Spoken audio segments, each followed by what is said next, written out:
The September 17th meeting of the Eden Prairie City Council will now come to order. I'll rise for the Pledge of Allegiance. I pledge allegiance to the flag of the United States of America and to the republic for which it stands, one nation, under God, indivisible, with liberty and justice for all. Welcome to everybody tonight, especially the students. We can tell the school year has started because our chambers are filled with high school students, which is wonderful. We'll have an event called Open Podium prior to the start of our city council meetings. Our council meetings are usually the first and third Tuesdays of every month from 7. They start at 7 o'clock, and Open Podium is a period of time from 6:30 to 7. If you would like to speak to us at that time on an issue related to city business, contact the city manager's office, 949-8412, by noon of the meeting date, and leave your name, your subjects that you wish to discuss. If there is time remaining, we will have the opportunity for people that are unscheduled to address us. Tonight we had nobody that was addressing us prior to the start of the council meeting. These portions are not recorded or televised. Before we get started tonight, we have a section called Proclamations and Presentations, and I just wanted to mention in terms of announcements, an event that's taking place this weekend, and that is the series of one-act plays presented by the Eden Prairie Players. And they are a wonderful set of one-act plays. They played last week, and now they have 4 more performances this weekend. Thursday, Friday, Saturday night, 7:30 at the Riley Lake Barn. Sunday at 2 p.m. The Thursday performance is actually pay as much as you can to attend. The other performances are $15 for a ticket, $13 if you buy them online. And again, those events are at the Riley Lake Barn. And I highly recommend it as a great way to spend an evening. Tonight we have the Optimists here with us. And as you know, there are a number of service groups, service organizations in our community that make Eden Prairie a wonderful place to live. Great organizations for people to have the camaraderie of working on an issue together, but these groups also give back to the community in a lot of different ways, and Optimists is one of those groups. And I want to read a proclamation that we've written recognizing this organization's 35th anniversary, 35 years within Eden Prairie. Whereas the Optimist Club of Eden Prairie is an organization of civic-minded men and women banded together for service to the community with emphasis on youth, and whereas the Optimist Club of Eden Prairie devotes its time and talent to a variety of projects that support and benefit the youth of Eden Prairie, such as the Counteract Project Northland Drug Prevention Program for 5th graders, CMS Youth Appreciation Awards, oratorical and essay contests, Hooked on Fishing at Round Lake, EP Mall Halloween Party, School Patrol Day at Valley Fair, 4th of July OK 5K in conjunction with the City of Eden Prairie. And whereas the Optimist Club of Eden Prairie was established in October 1978 with 25 members, now therefore the Eden Prairie City Council recognizes the 35th anniversary of the Optimist Club and proclaims October 2013 as Optimist Club Month in Eden Prairie. Would the representatives from the Optimist Club come up to the podium, please?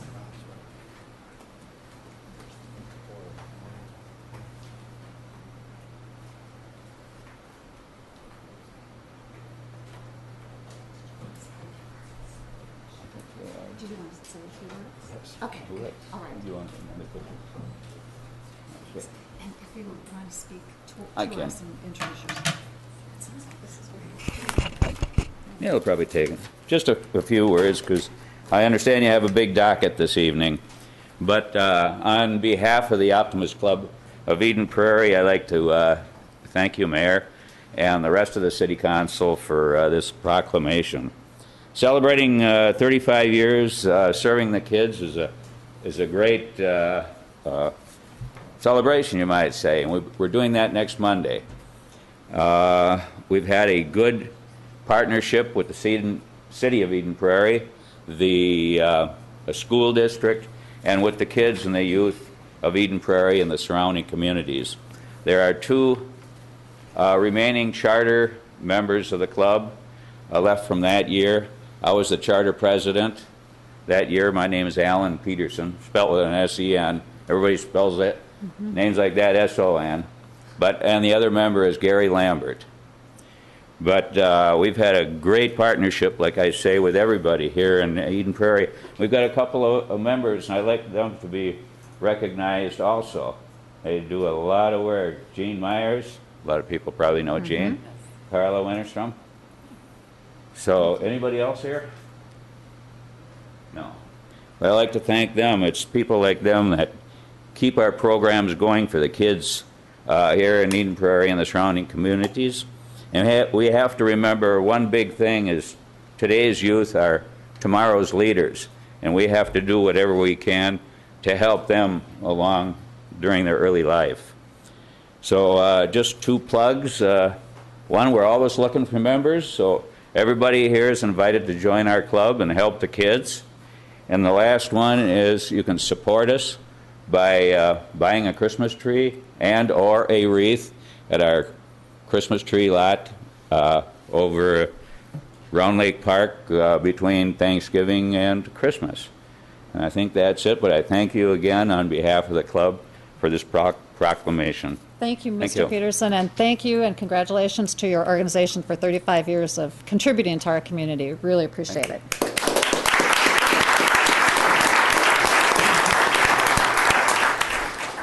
One of the words that Mr. Peterson used was partnership, and there are a lot of wonderful partnerships within our community. And one of them is a partnership that we as a city have with our school district. And there are a lot of things that we work together on. Mr. Trigstad recently sent me a letter thanking us for allowing them to use this meeting space all summer while their meeting space was being rehabilitated. So we do a lot of sharing of facilities and sharing of staff and working on projects together, and they wanted to come today and talk about the upcoming referendum. Mr. Trigstad?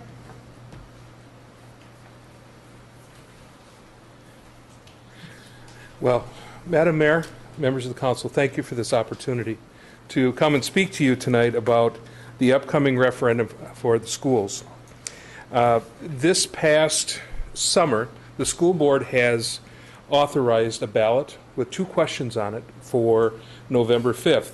The first question is to revoke the existing operating levy which is currently $1,306 per pupil unit, and replace it with a levy of $2,269 per pupil unit for the next 10 years, beginning with the 2014-15 school year. The ballot question also includes some inflationary language that was not available in 2004, the last time that we went out for a referendum. And all that does is it allows that number to change at a very small rate that's already determined by the state government and the Department of Education. It is averaged between 1.5% and 1.8% per year, and sometimes it's zero. But so there's an inflationary piece that allows that to move. The second question would be to renew the existing technology levy. Its official name is the Capital Projects Levy, and it is based on a percentage tax rate that would be for 10 years starting with the 2015-16 school year. So we'd like to talk a little bit more about what all these numbers mean. We'll start with the operating levy. In simple terms, we have a revoke and replace. What we're doing is taking the old one and taking it away and replacing it with a higher amount. That levy is going to generate $963 per pupil, and that's about $9 million a year. Currently, we have an operating levy for about $13 million, and this will increase that by about $9 million. And as Kurt said, this will start in 14-15. A couple key points. We have not come to the community and asked for a funding increase since 2004. Since that time, we've done some adjustments along the way. We've cut budgets and done what we could to make sure the budget was balanced. In terms of the legislature, we're very much a creature of the legislature. We get about 68% of our general fund from the legislature, from the state. This past year, there was a lot of conversation and a lot of rhetoric about all the money that came to schools. It figured about 1.5% for our general fund to us. It was nice, but it wasn't enough to really sustain us for the long term. And finally, the If we look at our current levy, about $400 to $600, our district is currently behind about $400 to $600 as we compare to our neighboring districts, that being Minnetonka, Edina, Wayzata, and Hopkins. They have levies that are higher than us, and Patricia's going to talk in detail kind of what that looks like. So if you look at this chart, the state ranking that goes along the left side of the chart tells you, if you line up all the school districts in the state of Minnesota, from 1 to 300 and something school districts, from the highest voter-approved operating referendum to the lowest, Eden Prairie would rank 75th in that list. The other Lake Conference school districts who we neighbor with are anywhere from 14th to 21st on that list. So that's pretty empirical evidence we are behind on those behind those school districts. The things that I want to point out, there's a lot of information on here. I want you to just go over to the right-hand side, and you can see when the last election was for those school districts and for Eden Prairie. We haven't been out since 2004 asking for an increase in our operating referendum. The other districts who neighbor us have been out since then, at least once, maybe twice, asking for increases. The other thing I want you to notice is that black bar going along the bottom. It talks about the standard cap. There's a legislative cap that was in place for taxes payable last year in 2013 of $1629.53. And you can see that Wayzata is right at that cap. And so you might wonder, if there's a cap in place, how can those three districts above be above that cap? And that's because back in the early 90s, there was a lawsuit that was settled, and the state imposed a cap to keep school districts from getting too far apart in their funding. But the districts who are already had voter-approved levies beyond that cap were allowed to be grandfathered in to the higher caps, and they have remained above and have been growing at an inflationary rate since then. So the last time we were out, we set a firm dollar amount at $1,200, and the cap flew right past us the next year, and we have not been able to catch up. This year, though we didn't get a lot of money in the state funding formula, one very important thing happened, and that cap was changed. It's now moved above all of those districts, and it's the first time in 20 years that I've been doing this work that we have a shot at catching and keeping up with the funding levels that the other districts have received through voter approval. So that's one of the big reasons we're here. If you take these dollar amounts on the cap that's allowed for those school districts and then apply it to the pupil units in Eden Prairie, so if you take the student population in Eden Prairie, and had we had access to the voter-approved amounts in those other communities, if we had Minnetonka's voter-approved levy, we would have raised $7.2 million every year at that voter-approved level. And you can see the numbers for Edina, Hopkins, and Wayzata as well. So it's a substantial amount of funding that we have been missing out on. As we look at our amount of $22.69 for the operating levy, there's really three reasons why we landed at that amount. The first is to really stabilize our financial long-term picture for about 10 years. As you look at it, we will have this money, we'll be able to save some, we'll be able to invest, but we're really having a stable picture for about 10 years. The one thing that we have to cushion for is what happens to the legislature.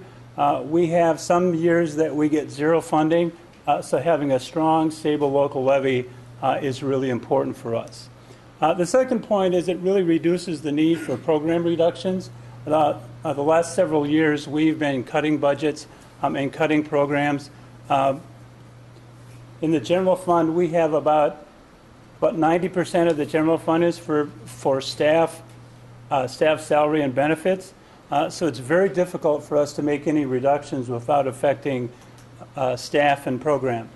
And finally, it would really give us flexibility to make some investments. And Kurt's going to talk about, as we move forward, how we might use some of those. Well, when we started talking with our board about this type going up for referendum, of course, they say to me, how are you going to use the money? What are you going to do?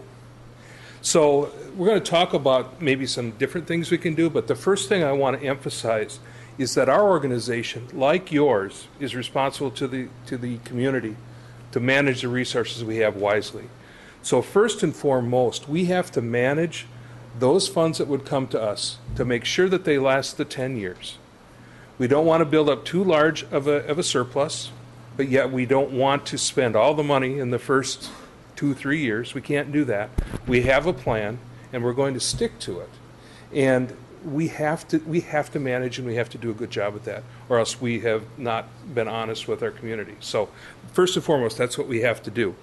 But in terms of things that we have talked about changing for the future, one of the first things that I heard when I came to Eden Prairie about 14 months ago was there was concern over our elementary class sizes. And the 2 surveys that we've done in the last 9 months have also indicated that is one of the top concerns of our public. So one of the things that I'm going to talk about in just a little bit more detail is that I do intend to lower elementary class sizes if I have the resources to do so. The other place that we really like to look at bolstering what we're doing educationally is to provide some more programming for 4-year-olds. If you've been following the work of Art Rolnick at the Federal Reserve, you know that he has made a really good case for investing early saves money later. And we believe by having a voluntary 4-year-old program, a robust program, that meets the needs of students and prepares them for kindergarten, we can meet the board's goals of having all students reading at grade level by the end of grade 3. Now, we could always do that, but we believe by getting an early start with those kids that really need it, we're going to have a better chance at that. So we believe that's a great investment for our community, because if they're successful in school, they're going to be successful in life and contribute to our society. We also want to talk about targeting college and career readiness. If you think back a few years to I'll say to the Plenty time, the whole thought was everybody has to go to college. It has to be college or you're just not making it. Now, Eden Prairie's done a great job of getting kids into college. Last year we had 91% of our students go to a 2- or 4-year institution, which is a great percentage. But what we're seeing is that pendulum is starting to swing back, where it's not enough just to be smart and have the knowledge, you got to know how to apply it. And so what has happened over these last 10 or 12 years is many of the programs that talk about application of knowledge have kind of fallen by the wayside. We still have a lot of them, but we can do more. So I'd like to bolster that as well within our curriculum to not only prepare our college-bound students, but also get the trades and all those other things kind of working in our school district, because we need those people. Who are you going to call when your plumbing goes? We got to have them. So lastly, current program expansion enhancement. We always know that we want to do better at what we do. So we're looking at how can we get kids to college or get them into post-secondary. One is through a program called AVID that we would imply. We're going to identify these middle to lower academic kids, give them the supports they need. If they want to go to college but they don't necessarily have the skills, we have to find a way to get those kids up there. We're going to close the gap. So a little bit about class size targets. You got 3 columns there. The middle column shows that our targets, and without going into detail, just know that when we budget with 6 elementary sites, we use a target number to assign resources, and that's how we determine how many class sections we have in any particular grade. I propose that we're going to drop those significantly down to the numbers that are on the right. Now, it might seem like dropping 2 or dropping 4 is not that big of a shift. That would bring us in line with our Lake Conference neighbors. We'd be very close in most cases to what they're doing because they have more resources to do it. The other thing I would just point out is that if you listened or read the newspaper after our last meeting, you'll know that the class sizes we have this year are very close to that far column to the right. And we're proud of that. And we've had the question come back, well, then why can't you do that all the time? It took $4 million, a combination of using our reserves and cuts to get to that point. We can't sustain that. So if we can't get some more resources into the system, that number is going to rise again. I'm going to talk a little bit about the tax impact. So for a home that's valued at $300,000 in Eden Prairie, or really a business, this is a market value tax, so it's levied against the market value of whatever the taxable entity is $29.75 a month or $359 a year. I'm talking to your city assessor. I found out that the median priced home in Eden Prairie is now $317,850. So for that median valued home, the tax impact will be $31.50 a month, $379 a year.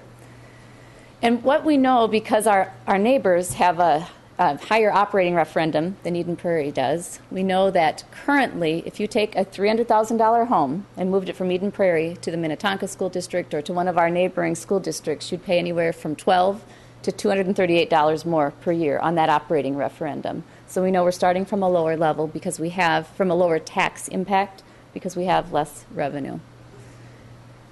So if this levy isn't approved, what will happen immediately is we'll have to face $4 million of budget cuts for next year. So right away, the next day, we'll have to start cutting $4 million just for that first year. And we have a list here of the types of things that might be impacted. We'll be including things like increasing class sizes. We'll not only not be reducing class sizes to be in a competitive place with our neighbors, but we'll be most likely increasing them. As Bob said, 90% of our budget is in salaries and benefits, the majority of those being teachers. And the only way, really, you can start to get at $4 million after the amounts of cuts that we've taken as a district is to start increasing class sizes. We'll also have to reorganize and probably eliminate areas that are outside of the core curriculum, things like world languages, activities, art, music, those things that really help support students. We'll also have to take a look at the high school schedule. We're on a block schedule right now. There's other ways to organize the high school that could be that could use more of a teacher's time. Maybe not so much supportive of students, but we could use our teachers more efficiently. Right now we have a 2-mile bus transportation fee in Eden Prairie schools. It doesn't pay the cost of transporting within 2 miles, but that's the only place we can cut bus transportation is within those 2 miles of our schools. We'll have to consider cutting transportation within 2 miles, and of course, we'd be eliminating administrative positions, support staff positions at the district level and at the schools.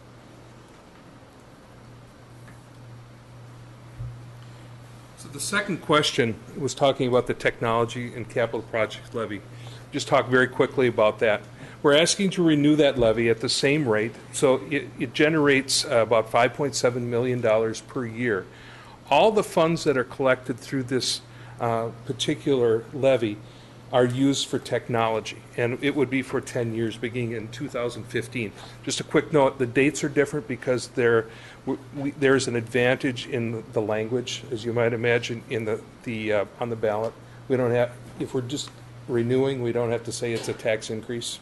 So it's better for us just to let it go the full 10 years and then renew beyond that.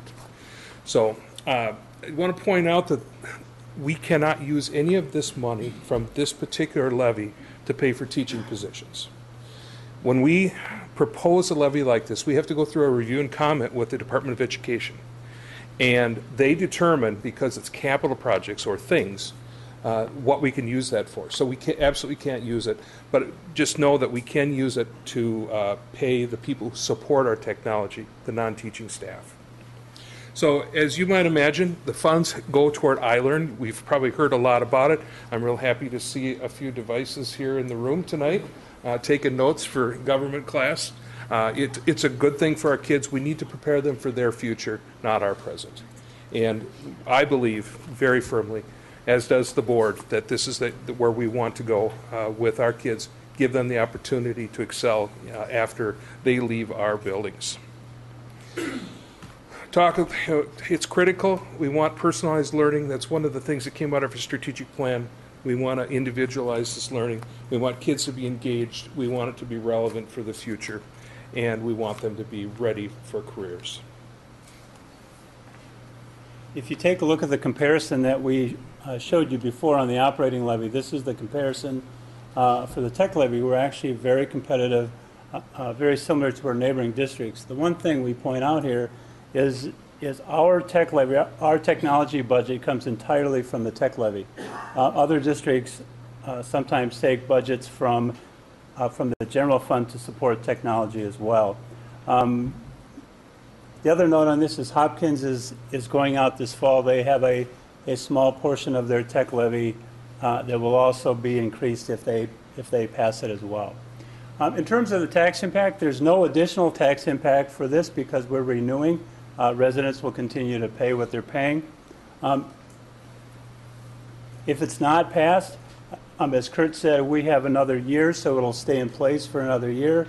And we'll go out for another election probably next November. If that's not approved, then the budget will have to be cut by that $5.7 million. And finally, just a few reminders. Election Day is November 5th. We also have school board election on the ballot that day. And we're using the combined polling places, and we will have information for residents so they make sure they know where to vote. With that, we'll stand for any questions we have. We also have a small flyer that we'll leave with you in the audience for more information should you have any questions later. Okay. Council, are there any questions? Okay. Thank you very much. It was a very thorough explanation, and I think that sometimes when you see those charts that say this is what these other districts are doing, it's easy to say, well, that's what they're doing, but what does that mean? Why do we need the money? Aren't we doing fine without it? So it was very good to get the explanation of what this money is going to go for and what the ramifications are if we don't get these issues passed. So I like that detail. Again, thank you so much for the opportunity, and we appreciate the partnerships that we have with the city. It's a great place to live and learn. Thank you.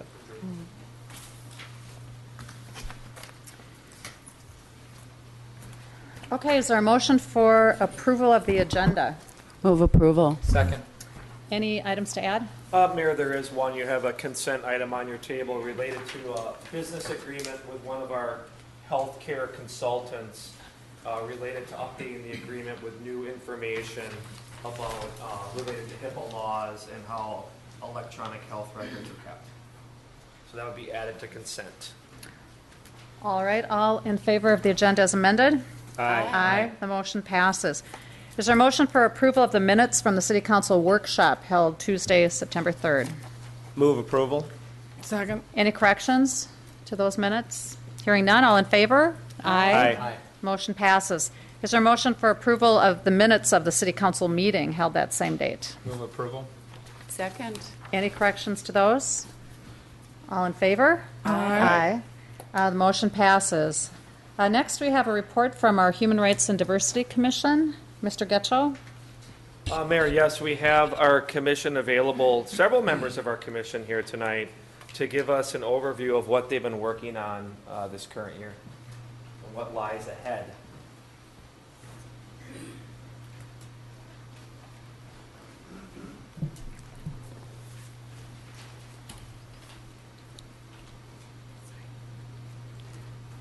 Greetings. Honor, Yes. Your Honor, Council members. My name is P.G. Narayan. I'm the Vice Chair for Human Rights and Diversity Commission, and my colleagues are here, Laura, and I need to look at all the last names here. Okay, sorry. Connie, Aikavali, and Jenny Buckland, and Laura's last name I'll tell you in 1 second. It's a long one. Casamark. And the HRDC Commission has been very active this year. And thank you for the opportunity to report some of the things that we have been doing. So I'm going to invite Connie here for the stage. Your Honor, council members, you'll see on the first slide, the first bullet point, community cinema. This is a national civic initiative featuring free screenings and curricula for films from the Emmy Award-winning PBS series Independent Lens. We were selected by Community Cinema to be a part of a group of 100 cities where community members have the opportunity to come together to learn, discuss, and get involved in key issues. The film on September 26th is The Graduates. This is a documentary on the key challenges facing both Latino students and their families as well as educators and community leaders. We also have film showing scheduled for October 24th and November 21st. The next bullet, Unity Day. This is an anti-bullying initiative sponsored by Hennepin Technical College to raise awareness and promote discussion on bullying in schools. They will show the movie Bullied, and there will be a panel discussion afterwards that includes students, the Eden Prairie Police, and employees of the Eden Prairie School District. Next bullet, student focus. Our commission is actually very interested in working with students. We're learning more about the human rights and diversity focused groups at the Eden Prairie High School. And we have also partnered with the International School of Minnesota on several initiatives, including hosting multiple conversations on welcome last spring, and along with the Community Ed, expanding their international festival to invite the broader Eden Prairie community. And as you know, Eden Prairie Reads is a program designed to promote reading and encourage discussion among community members. And our commission is currently in discussion with Eden Prairie Reads about future collaboration. And the last item, last but not least, the One Voice project, which we completed last month. That was in partnership with the Advocates for Human Rights, and Jenny Buckland will be explaining more.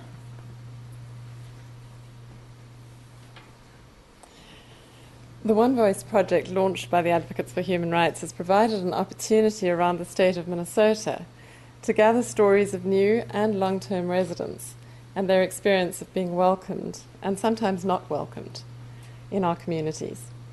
The Human Rights and Diversity Commission felt it was really important to be part of this discussion and to listen to our own residents in order to help us continue to fulfill the Eden Prairie Manifesto of nurturing diversity and inclusion in our community. The HRDC hosted our One Voice conversation on August the 20th, and the following slides are a brief summary of who was there and what we learned. 42 people who attended completed demographic questionnaires, 67% of whom were female, and the graphic, the pie chart, shows a breakdown of the different cultures and nationalities represented in the evening. As you can see, the majority is white, but there were 13 other groups and cultures represented. Just having a look at these slides on participant profiles, years in Minnesota and also age ranges, you can see that there's been a good mix of long-term and also new residents coming along to the evening. And the majority of participants were aged 40 and over, but we did have a good representation, 12% who participated were actually under the age of 20. And it was refreshing to have these young voices contribute to the evening. This is a little difficult to read, I think. It's fairly packed, but I'll explain it as best I can. The conversations about creating a welcoming community were rich and detailed, and trying to sort of summarize the main points. 4 major themes stood out, and these were firstly, continuing to enhance our communication, and that's really in 3 ways, in terms of disseminating information, providing access to resources and what resources are available, and then also building relationships. Secondly, showcasing and celebrating our diverse city.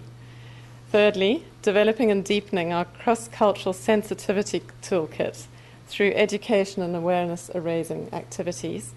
And finally, increasing representation. And representation means in leadership, in dialogue and decisions, and also in friendships in the community at large. You can see that the suggestions and ideas covered 3 layers of accountability too. The institutional level, the city level, school district level, and workplace. The second level of accountability was community and group, so neighborhoods and certain interest groups like youth. And then finally, the individual and neighbor level.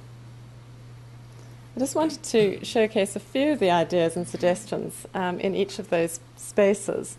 Some of them were for large-scale initiatives. For example, under showcasing and celebrating our diversity, one of the ideas was launching an EP Loves Its Diversity campaign, and another reintroducing the international festival that was so successful a few years ago.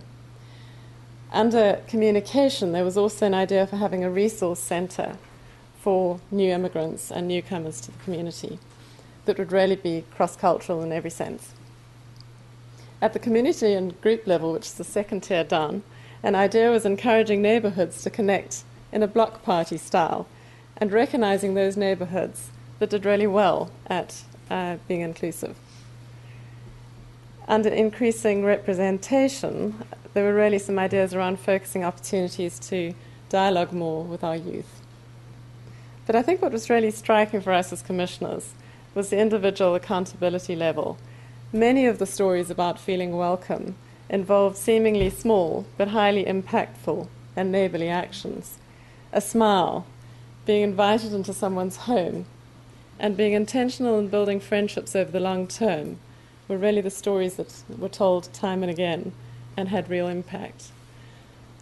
These actions are going to be really forming the baseline for what we do in terms of focusing our priorities during our planning later in the year for 2014. We look forward to keeping you updated with what those are going to be looking like. And thank you so much for listening. Would be delighted, I think, to answer any questions that you might have. Thank you very much. Any questions or comments? Thank you. Excellent presentation. You've been working very hard. Thank you. Is there a motion for approval of the consent calendar? So moved. Second. Any items to question or pull for discussion? Hearing none, all in favor? Aye. The motion passes. Brings us to our first public hearing, which is the vacation of a right-of-way over Cavallo Ridge in Belle Reve. Mr. Getchell? Thank you, Mayor and Council. You may recall earlier this year you approved the Belle Reve residential subdivision project, and we recently received a petition for vacating the public right-of-way.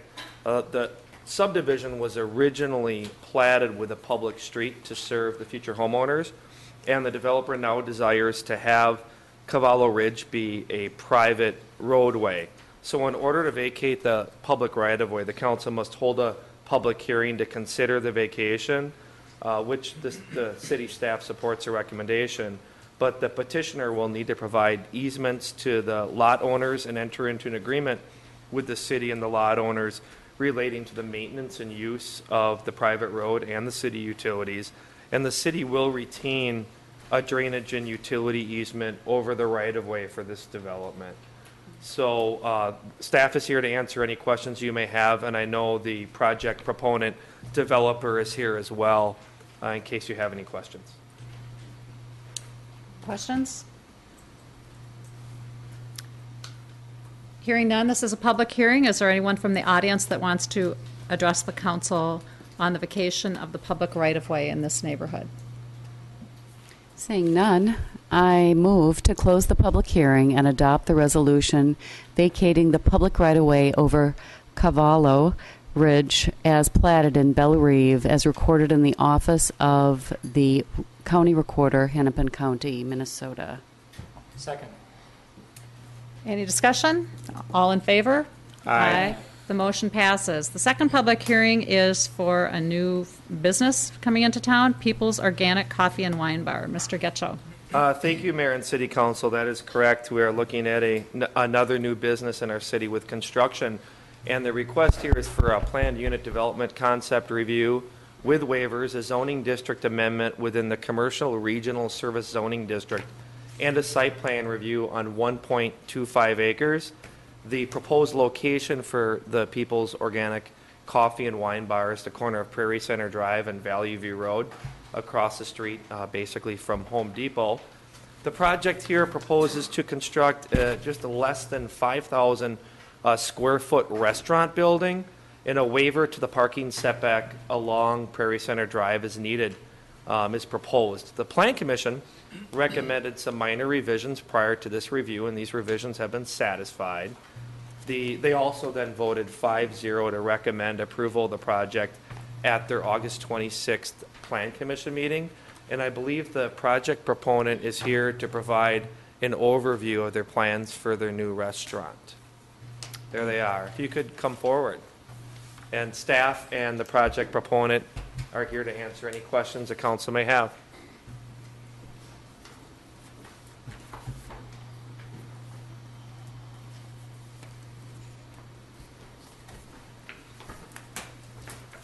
Good evening. My name is Dave Clark, principal with WCL Architects. I'm here tonight with Charles Anderson. He'll be the operator of the People's Organic in Eden Prairie. The People's Organic, just to back up and give you a little background on that. The French Meadow Bakery on Lyndale, started by Lynn Gordon. It's the longest continuously operating organic bakery in the country. And she has other locations under the French Meadow name at the different airports, and she's working on one in St. Paul. The People's Organic is her version of the French Meadow Bakery that she is franchising. So my client has 3 franchises. One that's will be finished in Fargo in November. One down here in Eden Prairie. We're looking at another location in Minnetonka. So the building, as you mentioned, 5,000 square feet, about 130 seats. The menu is not exclusively organic, but greatly organic. All of the suppliers that they use, fresh eggs, produce, all of the dishes they make. At least that's what they tell me. It's a little bit out of my purview, but if you've ever been to the French Meadow Bakery, you can tell the food is fabulous there. So the restaurant's a single-story building, shares access with Roundy's to the south, the Hound Dog Hotel, and the daycare center on the east. It's the last developable piece on that part of Prairie Center Drive and Valley View. The restaurant is primarily a brick building on a few wood accents, a nice outdoor seating area in front. I'm not sure if I should just keep talking or take questions, but. Why don't you take some questions? Sure. I have some questions. Does anybody else from council at this point? It might almost also be nice to put up, the picture of the restaurant for those people who are going to look at it later. I don't know if you can have somebody put that up. Over There's here? a reader right over a document reader, a document cam. Yeah. Miss Jeremiah will help you with that if you want to stay at the podium then. Sure. So there is one of these in Edina, right, at the Galleria? Yes. Is that, okay. But that's not owned by the proponent here. Right. Okay. 2 things I wanted you to comment on. One, I'm excited to see this water feature. Can you tell us a little bit about what the fire pit and water feature will be? And then I'd also like to hear about what you're doing with this piece of property to enhance its pedestrian friendliness. Bikers, walkers, how are people going to move around? How's it going to be inviting for users that aren't coming by car? Well, let me start with the water and fire feature. These are, as we're relatively new into franchising these People's Organic, this will actually be the second one, the first one being opened as the real franchise in Fargo. So we're still working our way through the fire and the fire and water feature. The plan is for each one and each location to be somewhat unique, and we're looking for some local artistic talent to help us do those things. So I can't give you any clues as to what those will actually be like yet, but we plan on those being a feature in the front of the restaurant. In terms of the pedestrian access to the site, it's a relatively small site with trails on the north side and west side. Those will connect with sidewalks to the building. Are there bike racks? We don't have one in the plan at the moment, but I'm sure we should have. Yes. I would like to see that. Yep. I'm excited about this coming in. I'm very interested in health and fitness and good nutrition, and in fact we have a new committee that's just formed within the city to look at those issues, and one of the things that people were talking about was organic restaurants, that we don't really have a whole lot of options. Right. So I'd like to have this here, and I'd like for people to be able to bike there. And I can't believe we've been working on it for 2 months and haven't thought of a bike rack. Okay. So thank you. All right. Any other questions? Mr. Case. You've got a lot of impervious surface, so is all stormwater handled on-site with these rainwater gardens? Is there enough capacity? I don't know if that's a question for you. It's handled partially on-site. There's also a regional pond that services those properties as well. So we do delay the water coming off in our own rain gardens, allow some to sink in, some of the cleansing to happen, and then the water moves downstream. Okay, thank you. Councilmember Nelson. Yeah, I just wanted to say I do like the idea of having the rain gardens on site. I think that's great. I acknowledge you don't know what the fire pits are going to look like, but you are unquestionably having them at this point, I assume, since we're getting close to final reading. Yes. So that none of those things are going to go away that are on the site all of a sudden that will look something like that, correct? It will look something like that. I don't want to make absolute promises about everything, but yes, that's our intention, is to have everything that you're seeing. Though by third reading you will have it finalized, I would assume. Well, what's really going to happen is that once we've just issued our drawings for bid today, and we've coincided that with our third reading, so we'll know how much this will cost by the third reading. We have an interesting site. It hasn't been developed for the last 20 years because the soil is not that great on that site. So it's costing us, over $100,000 to make the site buildable for the restaurant. So everything that we do is always a balance between how much money we have to spend and what the costs are just to prep and get the site ready. So it is our intention to do everything that we have on that plan. It just may not be as big as we like. So, thank you. Councilmember Wickstrom. Yes. I have a question for you, Mr. Clark. Sure. I love the whole idea of this, too. I'm a big supporter of it. I do have a question. Is there only one entrance into it? yes, there is. So here's my question. When you take that right turn in, there is a drive-through window, it looks like. Yes. Do you have any concerns about cars stacking up so that driving in, there could be some congestion there and it seems a little narrow? Could you address that for me? Sure. When you asked if there's only one entrance, I thought you meant to the building. There's one main entrance to the building. There are two entrances to the site. It's difficult to see on the site plan I've given you, but if you know Valley View, there's an entry that is down. If you go down Valley View, there's the daycare, then the Hound Dog Hotel, and the storage building. Between the Hound Dog Hotel and storage, there's an access to a frontage road. That frontage road leads into the north edge of our property. So people would probably leave from that. Is that what you're thinking? Depending on where you're coming from, it's not an easy site to get to. If you're coming north on Valley View, you can make a right-hand turn in. If you're coming south on Valley View, you can't cross the median to get in. So you have to go up and around to the Hound Dog Hotel and come back again. So we expect it to be about a 50-50 entrance in those two locations. We have a pickup window for food. We're not a McDonald's. We're not expecting people to be coming here and in a constant rush at noon to pick up hamburgers and fries. The pickup window is primarily for people to pre-order foods. As I'm constantly reminded by my grandchildren who are great with smartphones, Grandpa, we just order it on the phone and go pick it up. So that's really the technology that they're looking for. The food will be pre-ordered, prepaid for, and will be picked up. Thank you. Great, thank you.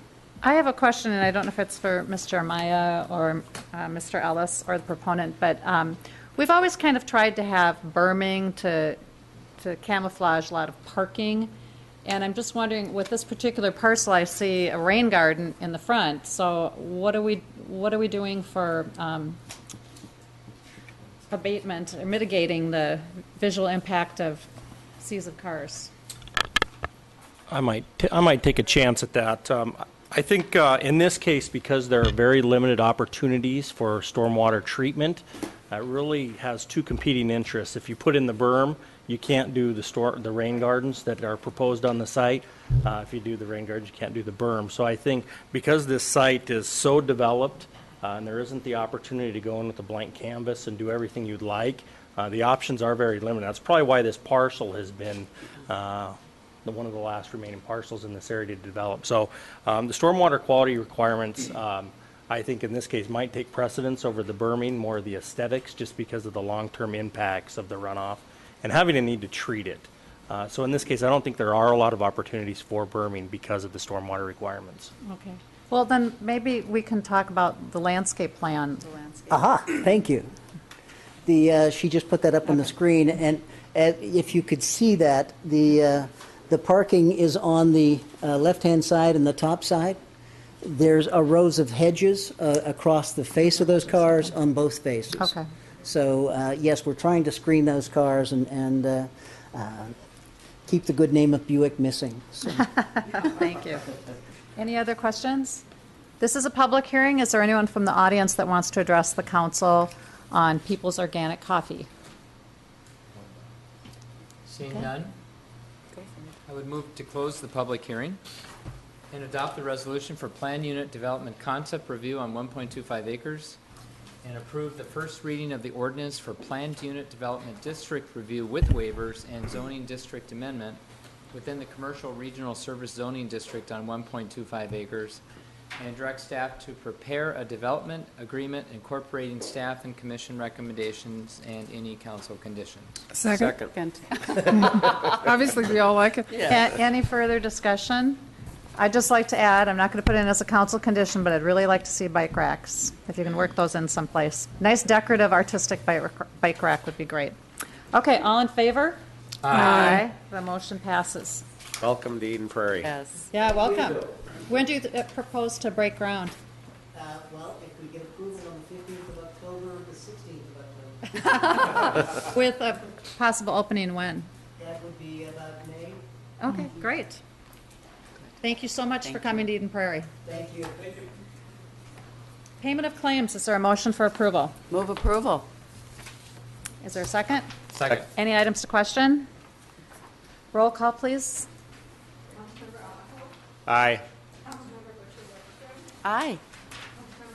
Aye. Aye. Aye.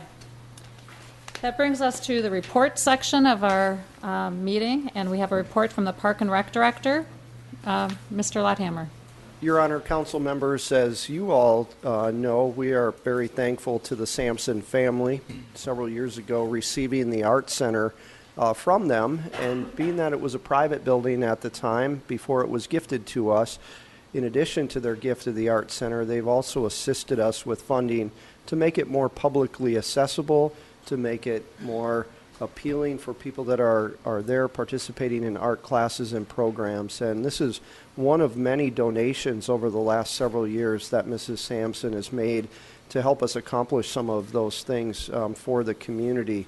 One of the things that if you visit there now, for the last 2 weeks we've been under construction, and this donation helps to pay for that construction. If you're familiar with walking into the Art Center, you kind of walk in and you're not sure, long hallway into big space. It could be a little bit confusing and not as welcoming. And as our activity has increased there, there's more of a need to have that more front counter accepting people's registrations or just helping, assisting which one of the rooms do they go to. We may have multiple classes going on at any given time at night. And so this is a place that we can station somebody to help direct people when they come in and be much more welcoming, and that was important to Mrs. Sampson as well. So we're about a week away. Construction's gone very well. We pulled down a portion of a wall and have a nice welcoming desk at that location, and so we would recommend accepting the donation, and we will certainly thank her. In addition to financial support, she's somebody that visits us quite a bit and gives us a lot of just good moral support as well in helping to further the arts and keep people appreciating what those opportunities are. So she's somebody that we really appreciate, not just from the financial contribution. Well, she's been very generous, and I'm sure we're not going to turn down this donation. Is there a motion? I would move to adopt the resolution accepting the donation of $10,000 from Elaine Sampson for the construction of a front desk area for the Eden Prairie Arts Center. Second. Any discussion? All in favor? Aye. The motion passes. It sounds like a really sensible, needed addition to the Arts Center. And if people haven't been over there, you should go over there and take a look, sign up for a class, or if you have young children and have a birthday party there, they have a great birthday party program. Mr. Lothammer, you have another. Yeah, the next item is to ask you to consider us joining forces and entering into basically a partnership for a concept known as Miracle Field. And I'm going to tell you a little bit about the process we've been going through to explore it. And then Dave Espy, who is a member of our community, also has participated in our baseball association for quite a long time, will give you a little more background and history about the program and some of his experiences working with the Miracle Field concept.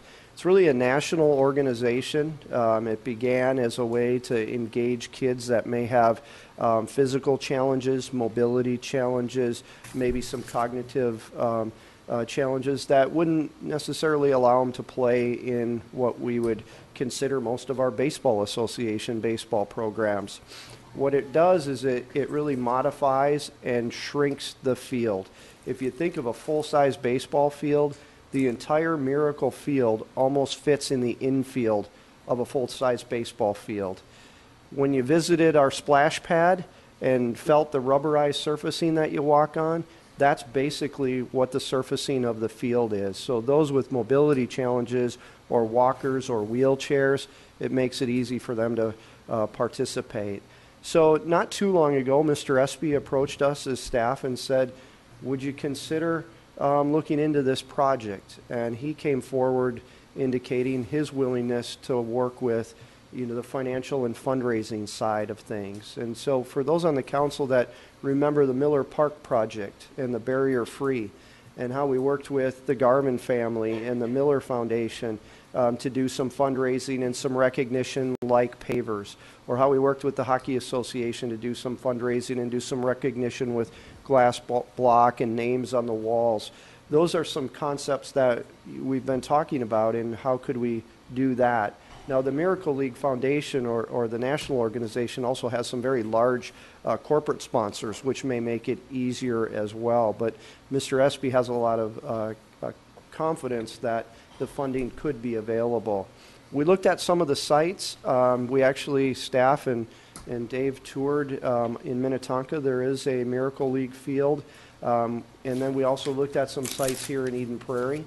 We've had conversations with the president of the Baseball Association, who not only supports the concept because of what it does for kids with disabilities, but the Baseball Association is really behind the fact that all kids should have an opportunity to participate in the sport. And so it would be a project that they would be 100% behind.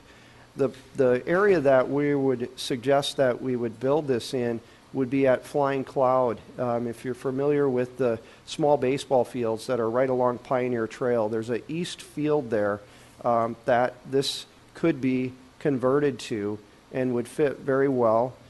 Some of the benefits of having it at places where there are lots of other activities, there's the buddy program where other people help out, and not to isolate it, but to make it a part of just a bigger and larger event. So that's an area that we've honed in on, of having the right parking, having the right size. We would need to obviously work with the Metropolitan Airports Commission, as we just recently signed a 3-year lease. I'm not feeling like that would be a problem or an issue for them, but we need to certainly have communication with them. One of the benefits, too, of this type of field is it's used a couple days a week and Saturdays by the league, the Miracle Field League, but it's also more than appropriate for 4 and 5 and even 6-year-old T-ball and young baseball players to use on the other days of the week, too. So you would see almost a nightly use on this during baseball season. So quite the benefit and advantage to the Baseball Association. So with that, I'd like to ask Mr. Espy to come forward.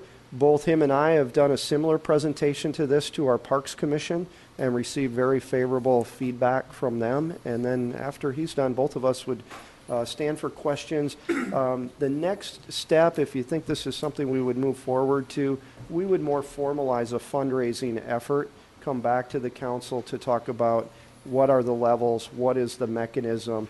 I've had some conversations with the Eden Prairie Foundation to potentially be that funding warehousing situation, similar to how we worked with the Veterans Memorial and also the Arts Center, so we would have a good mechanism if that's the way that we wanted to move forward with taking in some of the donated funds for tax purposes for people. So I'll turn it over to Mr. Espy to tell you about the program.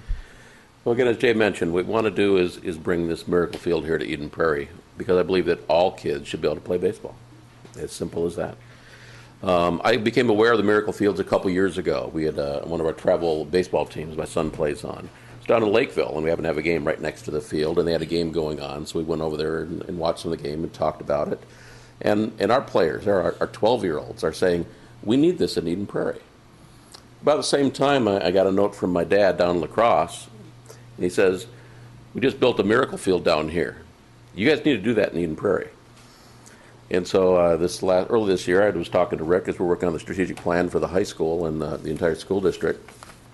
And I brought the idea up to him. He immediately got me with Jay. And for the last few months, we've been doing our homework. Part of that homework is also to give you a little bit of background on our special needs kids here in Eden Prairie.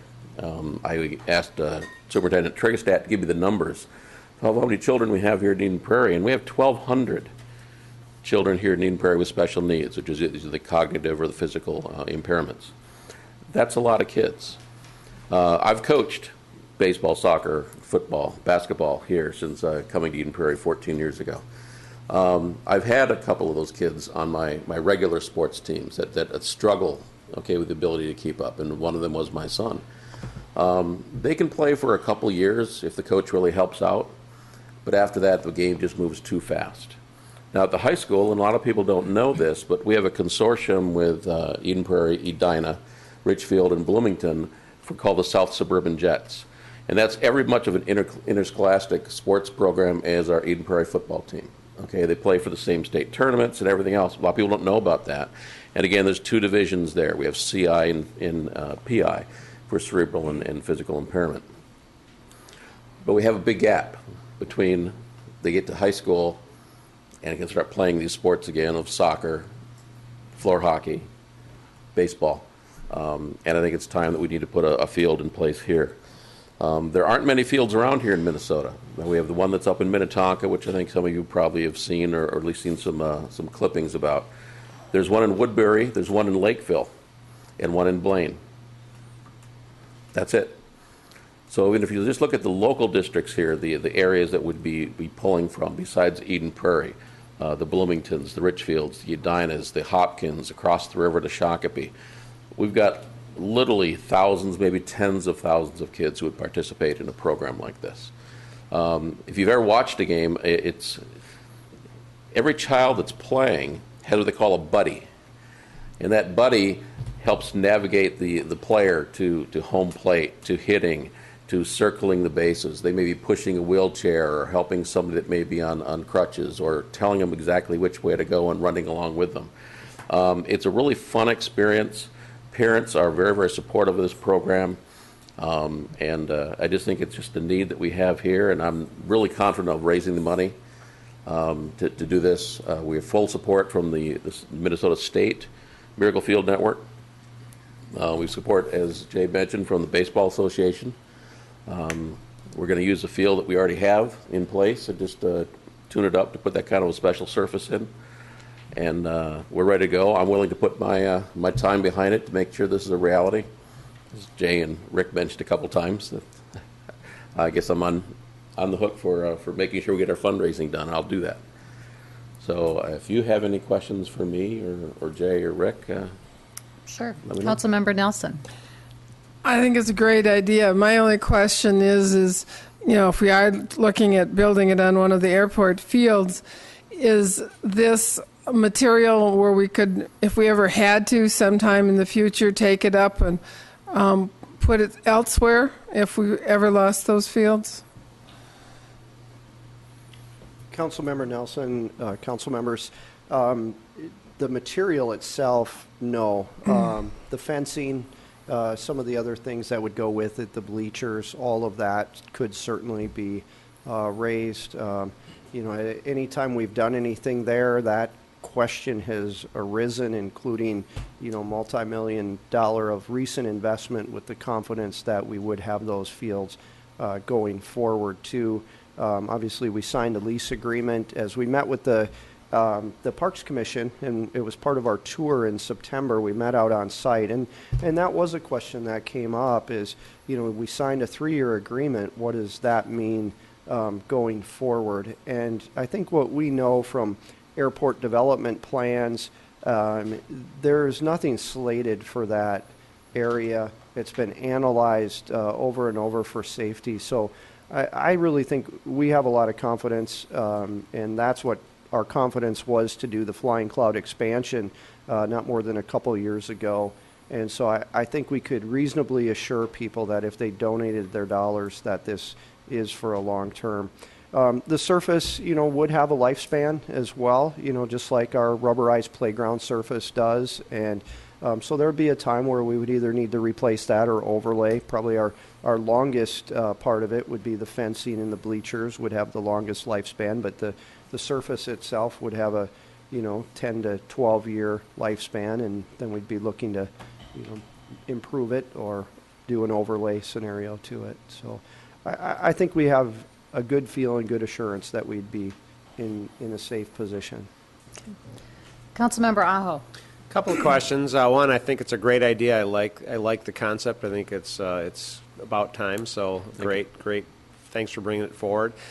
Questions I have are, A, what is the cost of this that we anticipate? Do we have any idea on what the estimated cost would be to do that, and how much? How do you feel about fundraising? Do you think, could you raise that much? And second question is, what kind of utilization do we think we'd have? It sounds like we could draw from quite a few communities, surrounding communities. So in terms of a baseball field, standard utilization, do we think it's a pretty high utilization? Kind of what's your anticipated thoughts on that? Sure. The utilization will be very high. We've talked even our current baseball programs, if we start with our 4, 5, and 6-year-olds can certainly play games on that. So it would be used, as Jade mentioned, daily. I think we can look at a lot of our early childhood programs. In our other special ed programs, we're having a play surface and things. So it'd be used a lot. And when it's not used by the Baseball Association, we'd be having regularly league games. I mean, they actually set up a league and they play games. And typically it's pretty short, 2-inning games. Everybody bats. It takes a while to actually run the games. So I'm not concerned about underutilization at all. As far as for costs, talking again to the state, Miracle Field Network, they typically run around $250,000. But we get a lot of support from construction companies and people to donate their time and materials to come in and do that. Talking to the executive director, it's pretty easy to get that first $100,000 just in construction, and so to raise the additional amount of money, we don't know exactly how much it is, but roughly $150,000 between corporate sponsorship, Baseball Association, people that live here. I'm not worried about it. Great, thank you. Okay. Thank you. Any other questions? Thank you so much for bringing this forward. It's Thank you. a wonderful project. I Yeah, appreciate you grand taking opening. this on. Yeah. Is there a motion? I would move to approve land alteration. I'm getting it. Whoop, jumping the gun. Move to authorize, everyone got really excited, I saw. So move to authorize staff to develop a partnership and support a fundraising effort to pursue the construction of a Miracle League field. Second. All in favor? Aye. The motion passes. Congratulations. Go forth. Fundraise. Mr. Lodhammer, would you be using Eden Prairie Community Foundation as a conduit for these funds, for donations? Yeah, and in talking to Laura Hookham, that is a real potential, just Okay. like we've done with the Veterans Memorial and a couple other projects. Okay. So I think that would be a good place to be able to support the fundraising piece. Yeah. Right. Great. Thank you. Next report of the Public Works Director, Mr. Ellis. Thank you, Mayor and City Council. Olympic Hills Golf Club is here tonight requesting a authorization of a land alteration permit for a major course renovation project that they have planned that would last the next year and a half or longer. Some of the project components would include new tee boxes, bunkers, greens, new irrigation system. A lot of their golf cart path would be replaced. They'll also be replacing storm sewer systems, removing of sediment from wetlands and ponds. Also, some trees would be removed. I believe it is a total of 180 significant trees would need to be removed with this plan. But they are reinstalling 842 caliper inches, which is what is required by our ordinance. And they'll also be creating new conservation easements over a large portion of the wetlands that are most adjacent to the Neal Lake area that currently don't exist today. The project timeline is very critical for Olympic Hills. They've indicated to us that they need to move on this immediately after action tonight if it is approved in order for them to be open for the 2015 golf season. They've also indicated that if action is delayed, it may delay the project a year or even longer. So I do know that that's something that they've been very concerned about as we've worked with them on this plan. I'll also point out that Olympic Hills will be ultimately asking for variances from the Planning Commission at the September 23rd meeting, and these will be for wetland buffers and for conservation easements being placed on some of the wetlands that I would call the interior part of the golf course. We are acquiring them on the wetlands that we feel are most important, which are closer to Neal Lake. Staff, again, is supportive of that variance. However, if the variance is not approved by the Planning Commission, they simply wouldn't be able to grade in those areas. So they want to move forward with the grading, and they will hold off on doing anything around those wetlands until final action is taken. I will also point out that Olympic Hills was asked to host a public meeting because there are almost 500 neighbors that adjacent to this project area. I believe 484 actually notices were sent out to the adjoining property owners. There was a meeting on September 5th, and they followed that up with another meeting on September 11th to explain the project to the neighborhood. There were close to 75 people who attended those meetings, so they were well attended. There were a lot of questions. A lot of questions about dust, how will that be abated during construction, what will be the sequencing, a lot of questions about where trees will be removed, where they'll be planted, a lot of questions about golf balls going in backyards, questions about obstructing views. So there were a lot of those types of questions that were presented at the meeting. With that, I do know that there are several representatives here from Olympic Hills Golf Club that are here to make a short presentation, and they can also stand for any questions, specific details on the project and its construction sequencing. Thank you.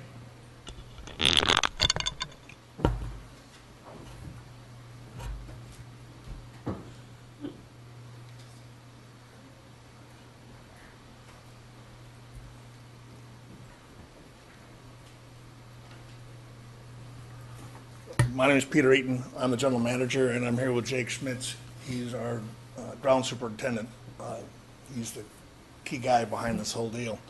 Bob, you probably did the best job I've heard anybody summarize what we're trying to accomplish and how we're trying to do it. So, I need a copy of what you said. We're here to request a land alteration permit to basically take this 43-year-old golf course infrastructure and upgrade it for the next 40 years.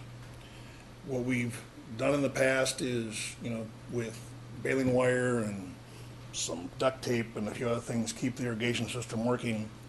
What this does is the programs can allow us to upgrade all the infrastructure and position the club to be more environmentally sustainable for the next 30 to 40 years. What we've done is put together a very good team of people. Ron Pritchard is the architect. He's nationally recognized for his work with restoration and renovation projects. He's won 2 Course of the Year designs in the last 4 years. And we were very honored also to be able to attract Landscapes Unlimited, which is one of the largest golf course construction companies in the world, to work with us to implement the program. They've got the experience to do this program. They've done over 1,300 projects globally, and they are very committed to help us through this process.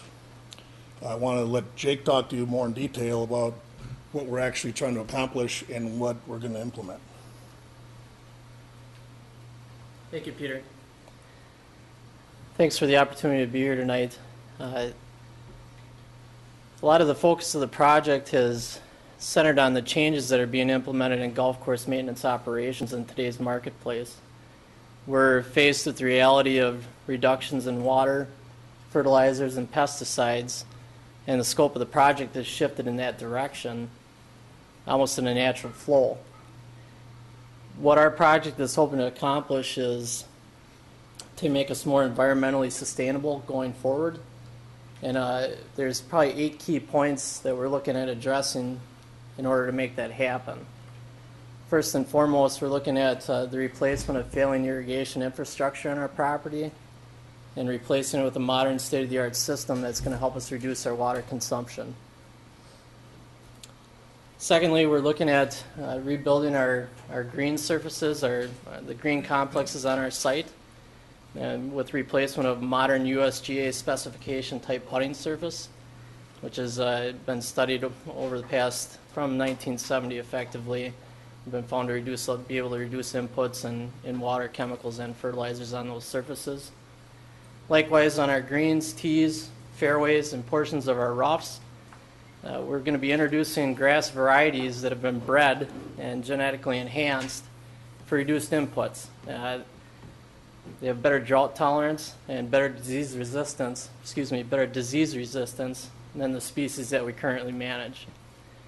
Likewise, in combination with that, in order to promote better plant health, we're proposing upgrades to the infrastructure of our drainage systems on the property, and we've been working in conjunction with city staff in identifying the technical specifications for that system.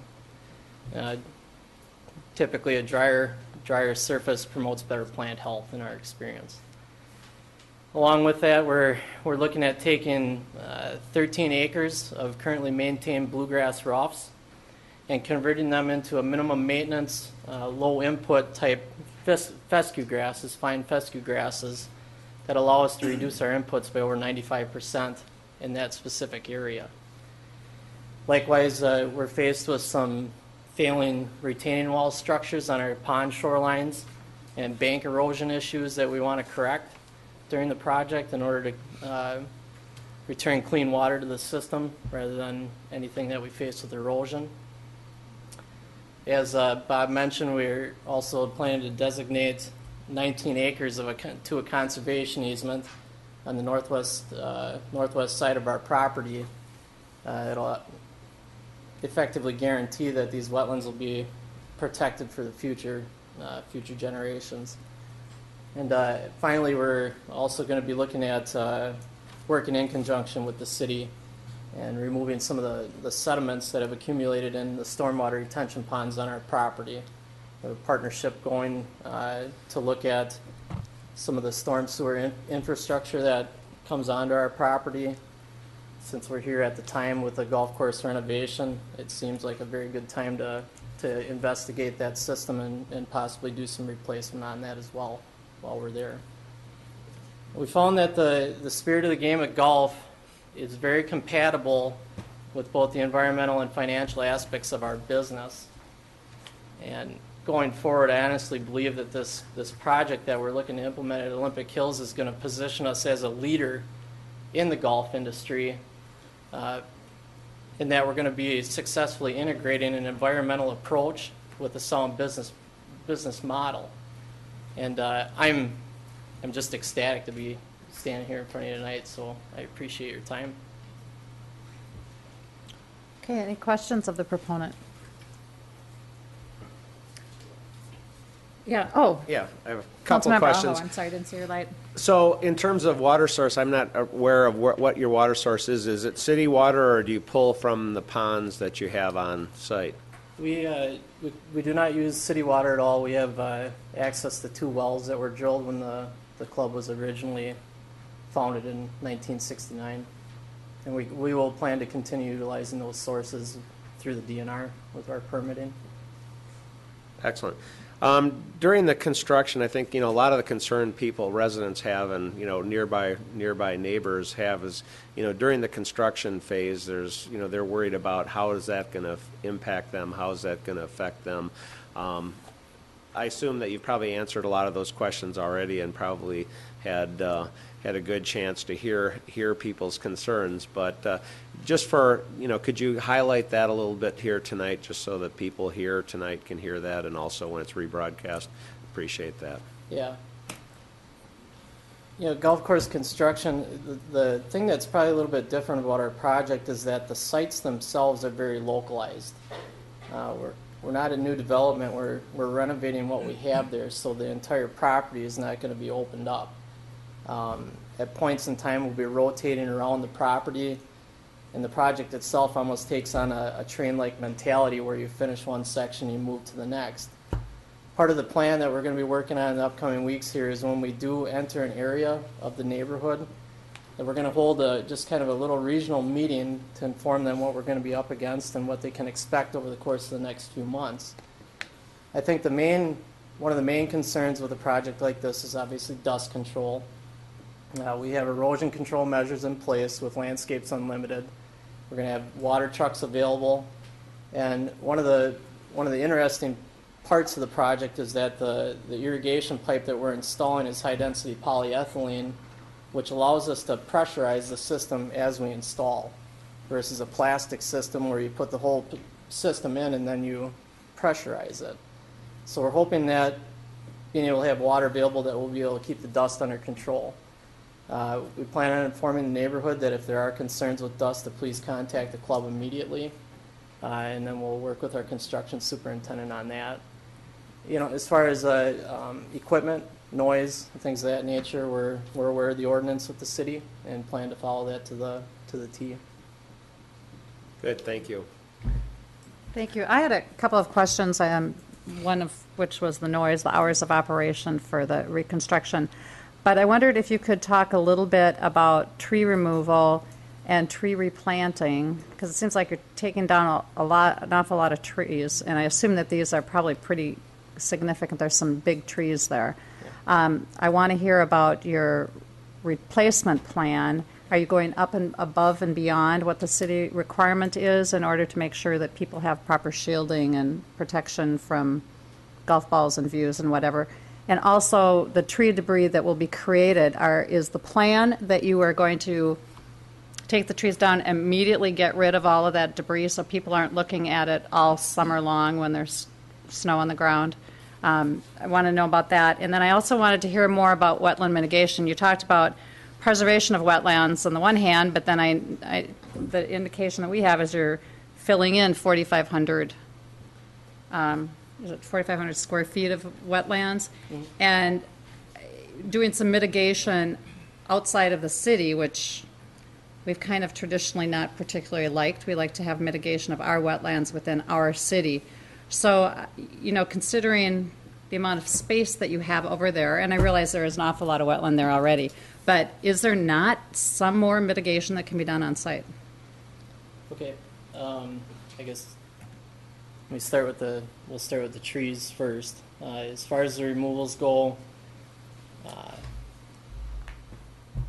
there's an interesting relationship between golf and trees. When we had, back in the 70s and 80s, when a lot of these trees were planted, it was in the heyday of tree planting on golf courses, and what is essentially done is closed off a lot of the playing corridors right now. From a superintendent's perspective, when we're maintaining grass anywhere from 0.4 of an inch down to 85 thousandths of an inch, sunlight is key, and we struggle with shade issues. And so those are kind of the two main reasons behind the removals. We're also, in conjunction with that, we're introducing a lot of these minimum maintenance areas on the golf course. And again, the trees don't necessarily jive with that planting that we're proposing. As far as the replacements, yes, that's been our focus initially.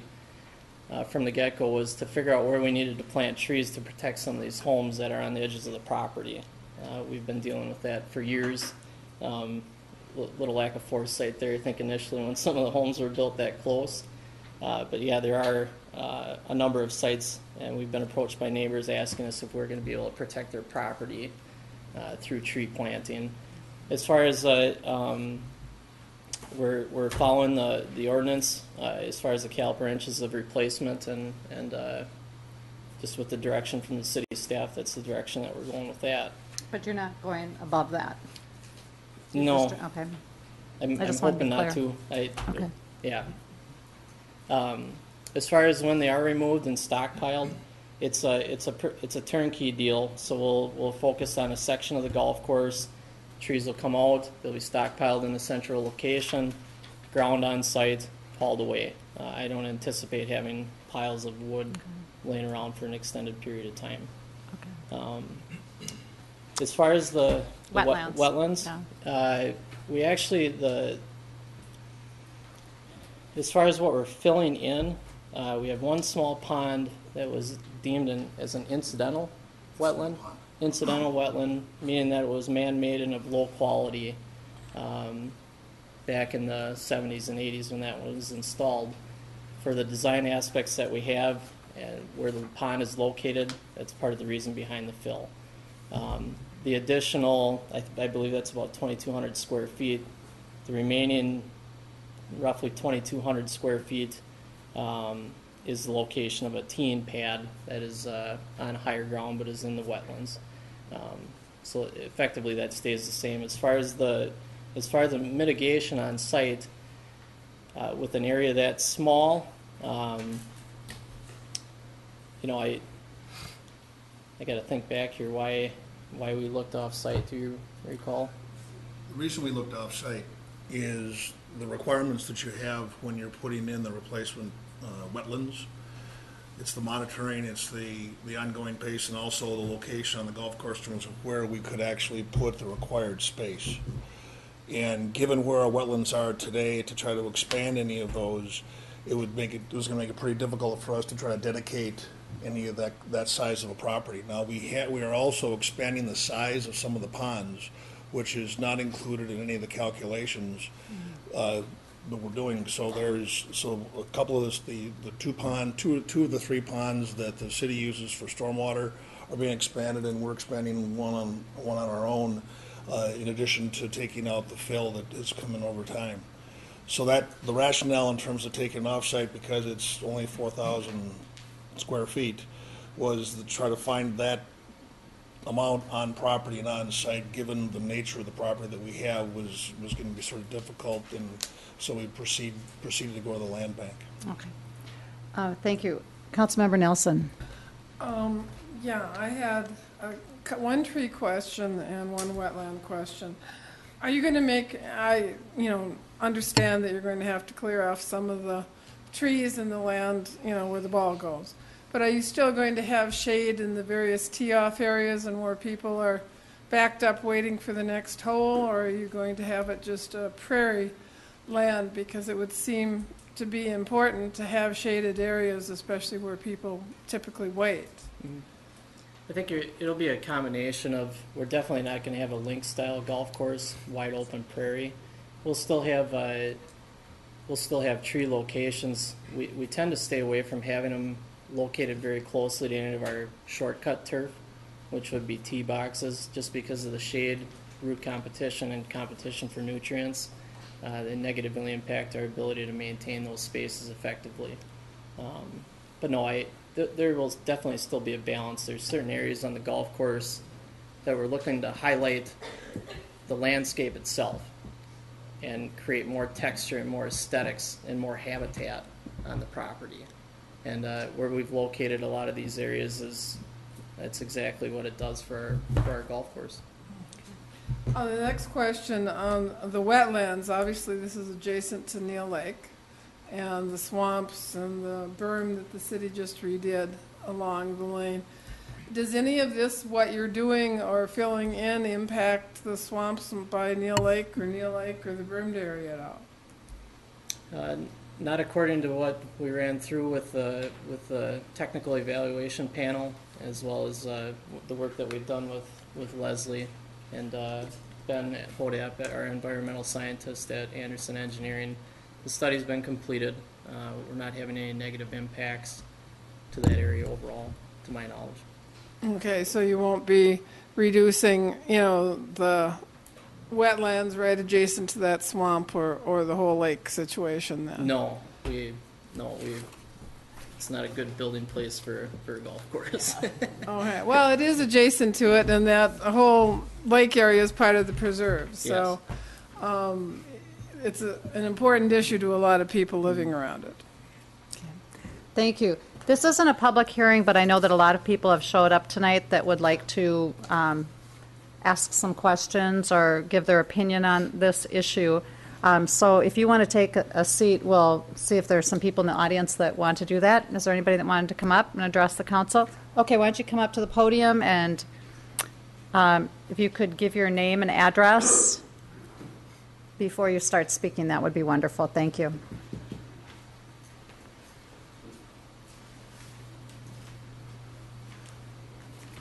Hi, my name is Shannon Ralvalchev. It doesn't work, so don't. No, neither of them works. Oh, okay. We're having Just audio difficulties speak. tonight, Okay, so just all right. speak loudly. Thanks. I live at 11021 Mount Curve Road, adjacent to the 13th hole on the golf course. And I did submit a letter as well. I'm not sure if everyone's had a chance to read it. I wasn't sure if I was going to be here tonight. So, I've had discussions with, I've had a conversation with Peter Eaton a year ago. I've had multiple conversations with Jake Schmitz. I do want to say I think that they've been very understanding of our situation with the ongoing risk of incoming golf balls into our backyard, and that's mainly why I'm here. I don't want to hinder the project anyway. I think it's a good thing. I think it'll hopefully help our situation. But the reason I am here is because I don't think that it's going to completely resolve it. And I'm concerned that we do get a lot of golf balls into our backyard, both straight line balls under the tree line as well as some high ones that come in. So I would just like to ask for consideration for protective netting or trees planting, combination of both, to be considered as part of the project. We can't use our backyard, and I feel that we do have a right to use it safely.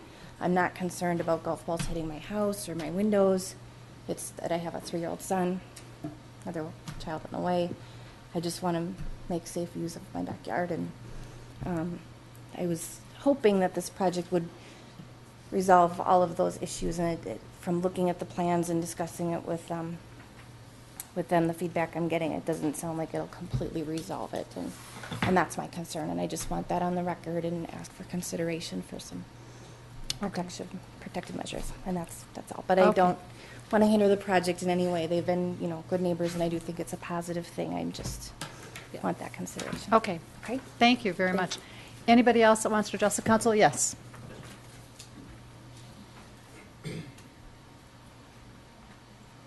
I'm Tom Render. We live at 11292 Mount Curve Road. A lot of the proposed work, of course, is right behind our house, and some is across the street on the other par 3 hole. I think overall, we're kind of pleased to see that they're doing some upgrading work on the golf course. That's good. It helps property values, improves a lot of things. There are a couple things we're concerned about. One of them is there's been floated around this proposal for something referred to as a waste bunker.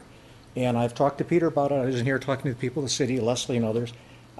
Nobody seems to know exactly what that means or how it's going to be constructed.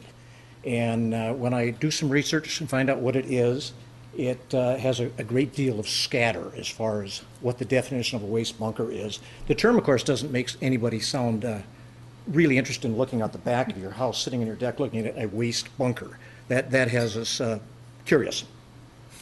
In looking at it, it appears that it's a very minimally maintained, if maintained at all, kind of semi-desert thing sitting there that carts can drive through, people can play through, and evidently the difference between a waste bunker and other bunkers is you can play off it and hit the ground with your club, and there's some stroke penalty differences between a sand bunker. In reviewing this city, the plans given to the city, I see that there's only one definition of a bunker, which does not describe how a waste bunker would be constructed at all.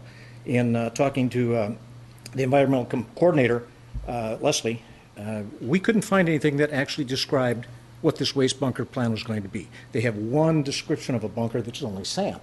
So I'd like a little more clarification on what that is and if that thing is going to go in right in the back.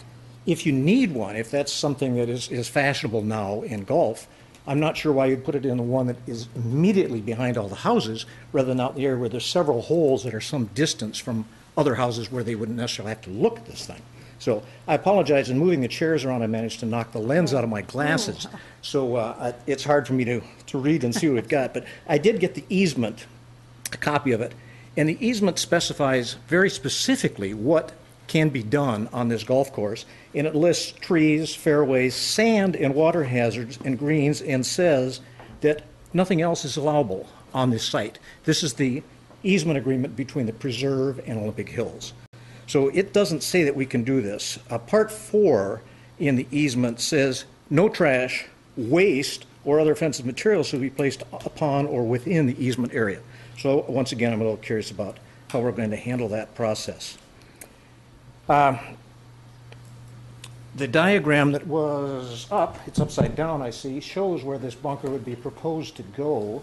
I don't know if anybody wants to turn that over. If you just look at it, south being at the bottom, doesn't really matter greatly, but there you go.